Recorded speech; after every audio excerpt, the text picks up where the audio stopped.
like that. Yeah, it's time. Super Radio Sports. I'm very excited about the sports trend. Me too. I mean, we've this has been kind of you remember our last show where we kind of or one of our last shows, I should say, where we back at the up doing a great program with. Did we really? No, we didn't. Stop lying. I know. It was a fantastic program. And what we did was we ended up kind of doing like a draft show, and the advantage of recording these on tonight was that we got our actual we have our live reactions from the Tampa Bay Lightning game and the Boston Celtics game that's currently happening right now. So you get live sports right now thanks to Super Radio Brothers, which is excellent. Super Radio Sports, Super Radio Brothers Sports, my favorite time of year or day podcast. Oh yeah, that's Excitement. What it's all about. Yeah. All right, Trent. Yep. We'll put you in the driver's seat here. What's going on in the world of sports? First of all, I need to talk about my Tampa Bay Lightning. And we should say, like you said, that news broke right here on Super Radio Brothers for us because we were watching the game together, Trent. Yeah, I know. And I experienced that Lightning victory with you. Yeah, and you gave some bogus. You gave some bogus Tampa Bay Lightning call, and the goal call. That was what I felt when the Lightning dramatically, with less than a second to go, buried that puck into the net to defeat the Florida Panthers and take a commanding 2-0 lead in the second round series of the Eastern Conference Stanley Cup Finals. Do you know what I felt after that dramatic goal? I bet your adrenaline skyrocketed. I felt absolutely nothing, Trent. I got to tell you. I'm sorry. It did nothing for me. It did nothing for me. I know. but if the Rangers were playing, you would I would have got I would have been slightly more excited. Yeah. But yeah, no, because what was happening was, the cool thing was you actually interrupted your one of your stories. You were telling a story, and all of a sudden you went, wait, and the Lightning score. Oh yeah. You did it like the true professional. I tried to, yes. It was the biggest story in that moment, and I had to break it on the show for you and the audience. I'm proud of you. You actually learned something. Sometimes I do, Trent. Sometimes I do good. Sometimes I do good, Trent. Don't act like I don't do good sometimes. Sometimes I do good. Don't ignore it. You should praise there me. Sometimes. Say, Rich. I need you to say, Rich, you did good. Rich, you did good. You did pretty good. I feel so. My goodness, the pride that is bubbling up in my heart is hard to contain. Thank you so much, Trent. You're welcome. But anyway, let's get to the serious business. The Tampa Bay Lightning. Yes. They ended up winning this game. Let's kind of start there. And man, just how about it? Early on in this game, I watched pretty much the first two periods, and it was a tale of two periods. The first period, the Lightning really couldn't get much going on. I mean, Florida kind of came out and would spend a lot of time in their zone, but coming out, the Lightning they didn't panic because that's what championship caliber teams do. The Florida Panthers haven't really, besides this year, really haven't gone deep into the playoffs in a very, very long time. So, and of course, it shows how long they hadn't won the Stanley Cup. They hadn't won the Stanley Cup since the mid-'90s or something like that. It's been a long time. And but anyway, the Lightning just had some trouble in their own zone, and Florida ended up trying to take advantage of that early on. They scored the first goal to take a 1-0 lead, and then Tampa Bay came back to tie it a few minutes later. And Rich, they're doing this winning without one of their biggest stars in Braden Point. We talked about it last Saturday in Game 7. Where Point actually ended up suffering a lower leg injury. And at first, everybody thought that he was day-to-day, but now people are saying, Point could be out for the majority part of this series. And all the experts were saying, well, the Lightning did miss Steven Stamkos in 2020, but, because Braden Point has been such a key in their offense this year, they're going to be in deep trouble because that's why their offense is so potent. Well, I beg to differ with you. I mean, yes, they missed point, but it's next man up. As they say in show business, the show must go on, and the show is going on with guys like Corey Perry stepping up, with guys like Ross Colton stepping up, with Nikita Kucherov doing what he normally does in the postseason. The Lightning are deep, and they take pride in their depth. And if you're a Lightning fan, you should take pride in their depth too, because depth. What if you're not a Lightning fan, Trent? Should I still take pride in their depth? Yeah, I'll tell you what else to take pride in. But the Lightning, they have depth, and depth wins championships, especially in the National Hockey League. And if they played like they have the first couple games of this series, they can beat anybody that they play. So congratulations to the Bolts. They don't play again until Sunday. Well, I agree with you, Trent, because I know your first line is good, but how good is your second line? How good is that third line? That's how you're going to win a championship. You know what I'm saying? Yep, and the Lightning's they have several lines, and the lines that they play with are more than capable of winning. How do I know that? I watched like one hockey game this year. It's so weird. I'm just sitting here in stupefied disbelief that you knew that there were multiple lines in hockey. How do I know that? Cool. Somehow I know these things. It's weird. It's almost as unexplainable as a lightning bolt destroying a toilet bowl. It's just anyway. That's enough on the Lightning. What about the New York Rangers? They're down 0-1 in their second round series with the Carolina Hurricanes. They did a good job during the regular season against the Rangers. The Rangers dramatically coming back in the first round against the Pittsburgh Penguins. The Penguins with a 3-1 series lead. You have Shesterkin, right? One of the top goalies in the league for the Rangers, getting pulled from 2 of those games early on. And one of those games, by the way, the first game, Shesterkin had 70-something saves, which I've never heard of. I didn't even think it was possible to save that many pucks from going in the net in a single game. So, but me as a fan that doesn't really watch regular season hockey, I just heard over and over again how good this guy is, and you get to the playoffs and he's getting pulled from games. So it looked like the Rangers were cooked, and they really, in dramatic fashion, came back down 3-1 to beat Pittsburgh in that Game 7.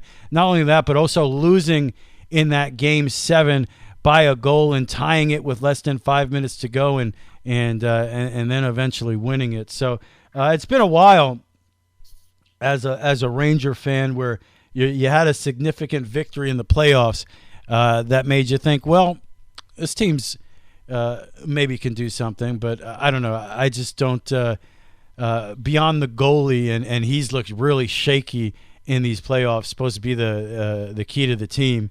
I just don't see the Rangers really winning anything. They weren't impressive. And then they blew the way they blew that game against the Hurricanes in the first game, winning 1-0 late in the game, and then blowing that was another less than 5 minutes to go, blown 1-goal lead, and they lose in overtime to the Carolina Hurricanes. I mean, who the heck are the Carolina Hurricanes? Give me a break. They shouldn't even have a team. They shouldn't even have a team in Carolina, and they dare to beat the Rangers.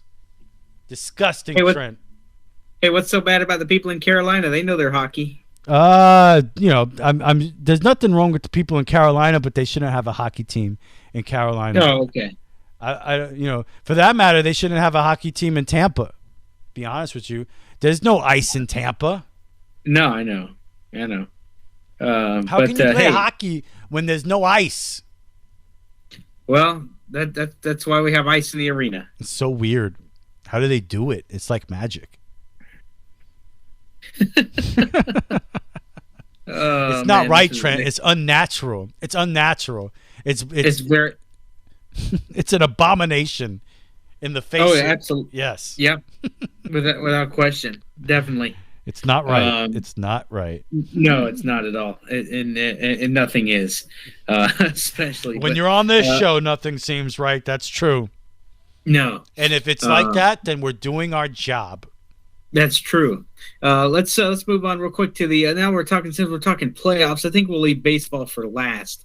Let's talk about the NBA playoffs, and of course, there's so many things happening with the complete implosion, if you will, of the Phoenix Suns in Game 7 against the Dallas Mavericks last weekend. That's kind of where I want to start there, and then we'll work our way up. But, I mean, what happened, Rich? I mean, the Phoenix Suns were one of the best teams in the NBA, had the best record in, the Western Conference for a while, and they just, whenever it got to Game 7 and whenever it got to their guys needing to step up whenever they needed to, it didn't happen. And they went out. Not only did they go down, but they went down hard. Well, the Phoenix Suns had by far the best record in the NBA this year.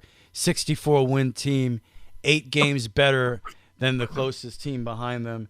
And what happened in that second round was basically they had to face Luka Doncic, who's clearly one of the best players in the NBA, makes a difference on a level that few players can. You're talking about a playmaker, a scorer.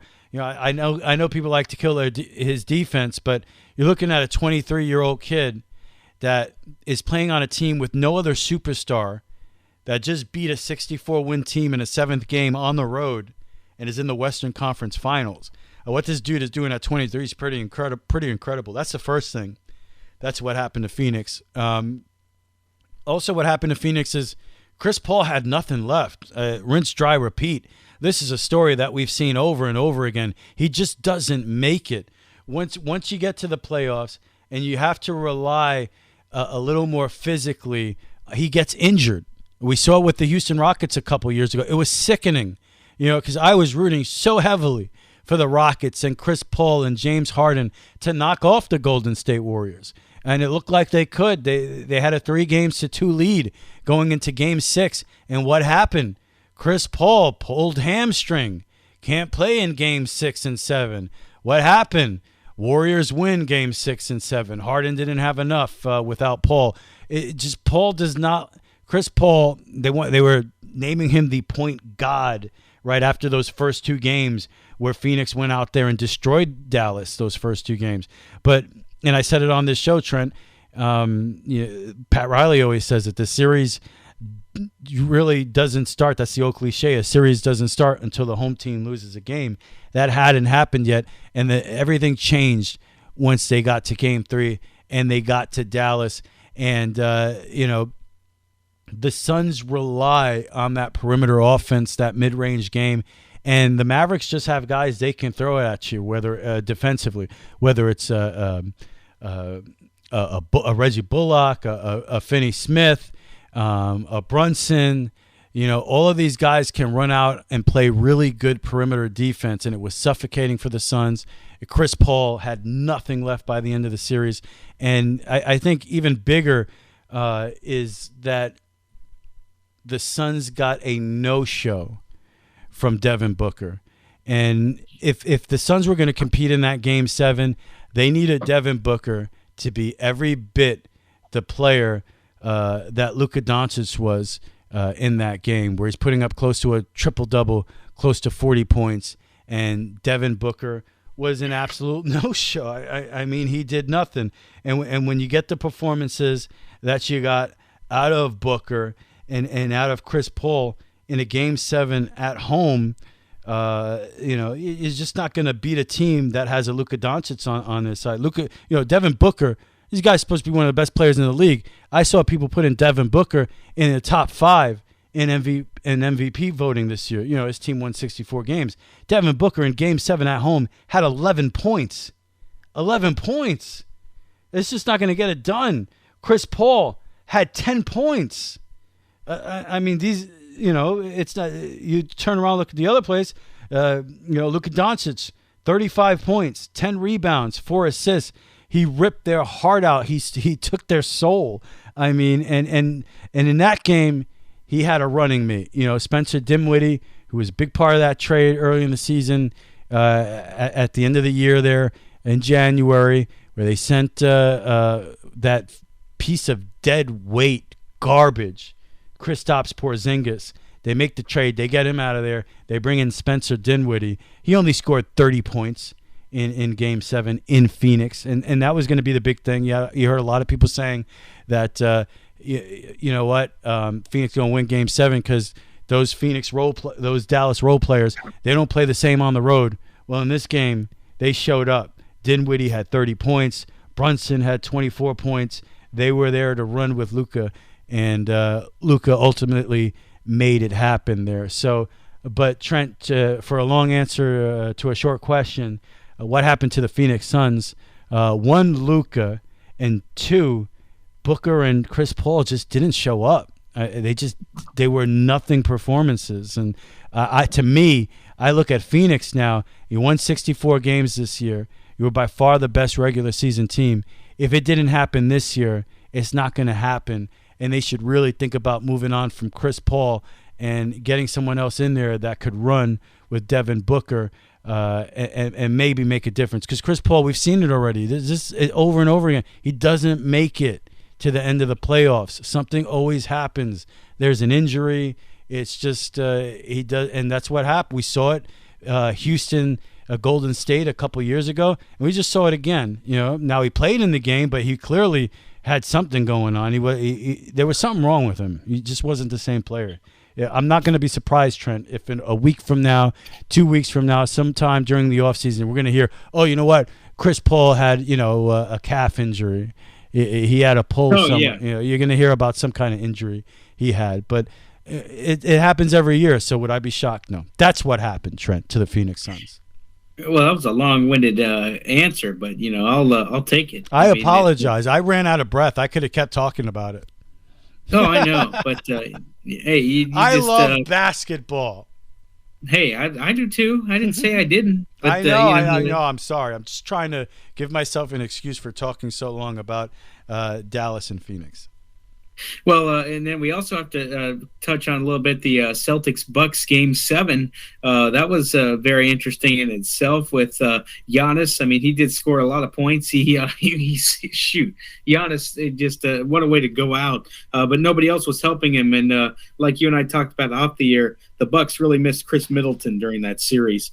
And it really showed. And then you had guys like Jaylen Brown and Jason Tatum and Marcus Smart, I believe, got hurt during that game. Yeah. So he wasn't able to play Game 1 against Miami on Tuesday.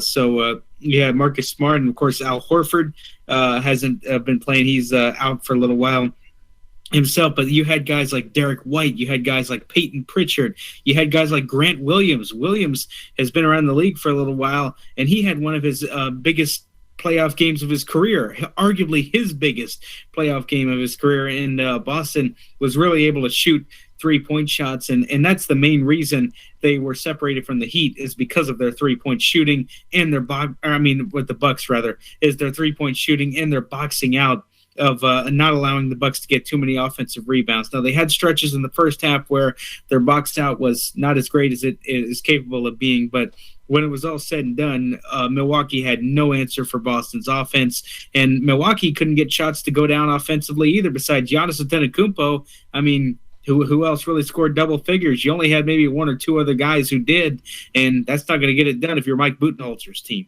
Well, Antetokounmpo definitely had a historic Game 7, near triple-double, 25 points, 20 rebounds, 9 assists. He was great. You touched on Middleton. It shows how important he is to that offense, because if you watch the playoffs last year, that's their end-of-game strategy. Antetokounmpo and Middleton pick and roll over and over again.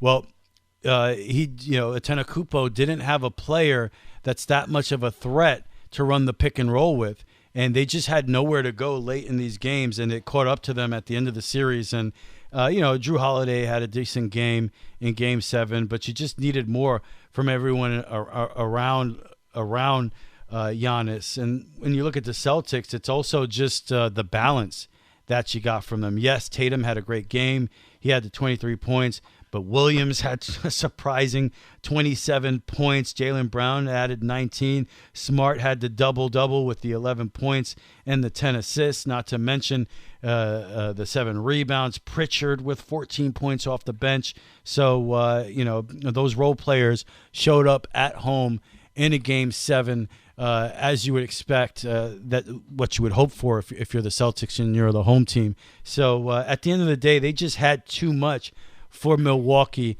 without Middleton. I do think the series might have been different if Middleton is playing in the series. But I will also say that I think, especially looking at the result tonight with the Celtics destroying Miami in Game 2, 50 seconds left in this game here, Boston 127, Miami 100. I really think Marcus Smart is one of the most underrated players in the league. Just what he provides defensively on the perimeter. He's an underrated playmaker. I just told you he had 10 assists in that Game 7, and he hits big shots, and he's just a bulldog out there, So I really think Marcus Smart is an underrated point guard in the league, and his performance in Game 7, just the way he was able to do all the things that he does and fill the stat line, is, again, an underrated part of why the Boston Celtics move on to this Eastern Conference final that is now all knotted up at a game apiece, going to Boston. Oh, yeah, that's definitely going to be an interesting series. And it's many years you go to the Western Conference final, Trent. It's been a long time. I forget the exact number, but it's been a while since the number 1 or 2 seed did not advance to the Western Conference finals, and that's the case this year. Phoenix Suns, number 1 seed, Memphis Grizzlies, number 2 seed, both get knocked out before the Western Conference finals. You have which, I'll admit it, man, I can't stand the Golden State Warriors. I really can't. I'm a Golden State Warrior hater, and I always root for them to lose. And my dog is actually a Golden State fan, so I have to keep it down. Yeah, I can tell she disagreed with you on that. But that first game was awful to watch. There's no doubt. I mean, Luka for the first time in the playoffs looked pretty horrible. As a matter of fact, he was held to his lowest scoring total in the playoffs, 7 turnovers. He actually in the game had 1 more turnover than made field goals. So that was, by far Luka's worst game of the playoffs so far. But I still have hope, because look at how bad Dallas looked the first 2 games in the Phoenix series, and everybody was ready to bury them, And I did do a little bit of a highlight on this. I look at the Western Conference and the Eastern Conference finals right now in the NBA, and I find it fascinating. And the reason I find it fascinating is because I really think what we're looking at here is the NBA finals, is it going to be about the future of the NBA, or is it going to be about the past, right? If we get a Dallas Boston Celtic finals, to me it's almost like a Magic Larry Bird type of situation where you have 2 amazing young players in Tatum and Luka going at it in the finals for their first championship. I think that would be so exciting, as opposed to Golden State again against Miami. Let's be honest, we just saw Miami in the finals a couple years ago in the bubble go down to the Lakers, and then of course all of the LeBron Wade years with the Miami Heat. We've seen plenty of the Miami Heat over the years. So to me, I'm not going to say it's unwatchable, but a Golden State Warriors Miami Heat finals would be, vomit-inducing. It would be hard for me to take. And I'll watch the games, but I'm a huge basketball fan, and Warriors Heat would be a tough series. It's just old. I've had enough of both those teams. But to see the Celtics and the Mavericks with 2 of the most exciting young players in the league competing for an NBA championship, now that would be exciting. That would be box office. So in my opinion, that's what these conference finals are about. Are the finals going to be about the future or the past of the NBA?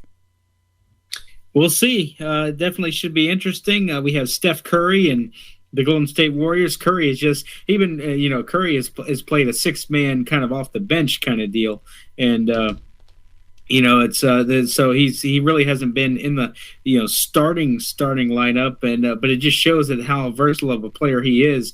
And you got guys like Klay Thompson, Draymond Green. Then you have younger Golden State Warrior players as well who are also in the fold and playing roles in what they do. So that Mavericks Warriors. Andrew Wiggins has been a huge part of what they're doing defensively, and he had 15 points by halftime. He played a lot defensively on Luka in that first half, and of course, it's very well publicized the job that Jordan Poole has done as kind of that third out of nowhere, that third scoring option for Golden State. He had 19 in game one. So look, I know. The Golden State is loaded. They are. I mean, Andrew Wiggins was a lottery pick, okay, and he's a role player on this Golden State Warriors team, and Jordan Poole has come out of nowhere to be one of the best bench players in the league, and he's going to be a starter real soon. So there's no doubt they are loaded. They have more talent than Dallas. Dallas does have Luka though, and that dude is dangerous. So look, we just saw Dallas lose the first two games against Phoenix. I don't think it's the end of the world that they lost the first game against Golden State. We'll see, but I am rooting heavily against Golden State. All right, and let's move on to the baseball. Wow, we're moving right along here. Let's move right to the Major League Baseball side of things. The Tampa Bay Rays had an interesting week. They won both their series. They took 2 out of 3 from the Toronto Blue Jays and 2 out of 3 from the Detroit Tigers. Just off nights, which you're going to have in Major League Baseball. They fell to Toronto on Saturday by a 5-1 count, and just couldn't get anything going. Vlad Guerrero Jr. was in that game, really playing well, and just the pitching for the Rays just couldn't do it, couldn't hold it. And I think it was the night that Ryan Yarbrough pitched, if I'm not mistaken.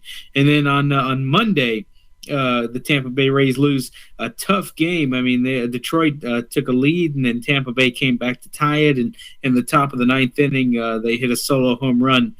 Castro hit a solo home run to give Detroit a 3-2 lead, and that was that. But on Tuesday, they defeated the Detroit Tigers by an 8-1 count, and then on Wednesday, they defeated them by a 6-1 count. So they scored 14 runs within their last couple of games. Drew Rasmussen had a great start on the mound for the Tampa Bay Rays. He had a career-high 20 swings and misses, and his ball-to-strike ratio was incredible, and he clearly threw more strikes than he did balls. And when you do that, you're more than likely going to have an outing. The only regret that I have is his pitch count was definitely increased early on, and if it wasn't so increased, and if it wasn't so ballooned between the first couple of innings with Detroit hitters kind of extending at bats thanks to foul balls, or he did give up a couple of walks or he did give up a few hits rather, but if he could have eliminated at least one or two of those, I could have easily seen Rasmussen get into the seventh inning like Shane McClanahan did the other night. So you got to look. The Rays are in second place. The Yankees are extraordinarily hot right now. But if the Rays keep winning series, and I say this every week, but if they keep winning series, and still like I said, with the Lightning, it's a next man up mentality for the Rays too. They've got some injuries they're dealing with. Brandon Lau and Manuel Margot are on the injured list, and we don't know when either one of them will be back. We got some optimistic news on Brandon Lau. Hopefully Lau can return, and just depends on his activity. And Margot, he's inching closer and closer to returning. That's most of the Rays lineup as it is. So look, if the Rays keep doing what they're doing, they'll be in good shape. Yeah, you definitely got to give the Rays credit as far as the Yankees are off to not just a good start, but a historically good start. I mentioned at the beginning of the show that the 98 Yankees, who overall, if you factor in the postseason, won more games than anybody ever did. 114 regular season games, 125 and 50 when you add in the playoffs. I know I think it was 2000 or 2001, Seattle Mariners actually went out and won 116 games. Ichiro led Seattle Mariners, but they lost in the playoffs against who, Trent? The New York Yankees, before the Yankees would go on and win another World Series. But, Yankees are off to a historic start. That '98 Yankee team had they were 31-9 to start the year. Right now, the Yankees are 28-10. So it's one of the best starts in the history of the sport, quite frankly.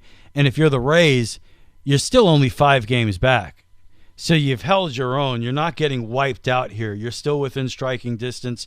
You're not the Toronto Blue Jays right now, who are 8 games back of the New York Yankees in the division. So, the Rays are one good week away and one bad week from the Yankees away from being right back into the whole conversation for the division.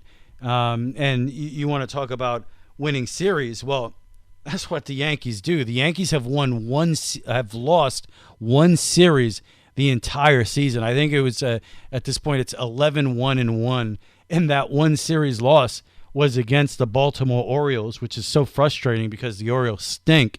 But Yankees take 3 out of 4 against the Orioles this week. It basically took heaven and earth for the moving heaven and earth for the Orioles to win that final game of the series early Thursday, where they get the walk-off home run from Santander, who has pretty much killed the Yankees this year, really. Seems like every time Santander gets up, he gets another extra base hit. He gets the walk-off three-run home run in the 9th inning to halt the Yankee winning streak. But look, Yankees have been getting it done. Just took a series from the White Sox, took a series from the Blue Jays, direct competitors, and take 3 out of 4 from Baltimore before playing the White Sox again over the weekend at the stadium in the Bronx. But, of course, there are so many stories. Aside from the Yankees having one of the best ERAs in baseball, best bullpen in baseball numbers-wise, they're right up there in home runs with the Houston Astros, 1 and 2, most home runs hit so far this year.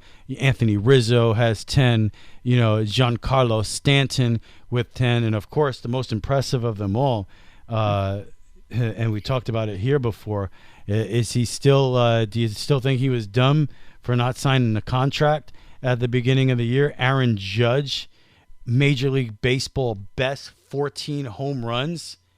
I mean, the guy is unbelievable right now, and he puts together great at-bats, and he is a force. I mean, that lineup is pretty good. And you got to when you talk about Donaldson at third base, he's been on base, I think, 22 straight games, and LeMahieu's given you a great season, and Gleyber Torres has been clutch, it seems, almost every game.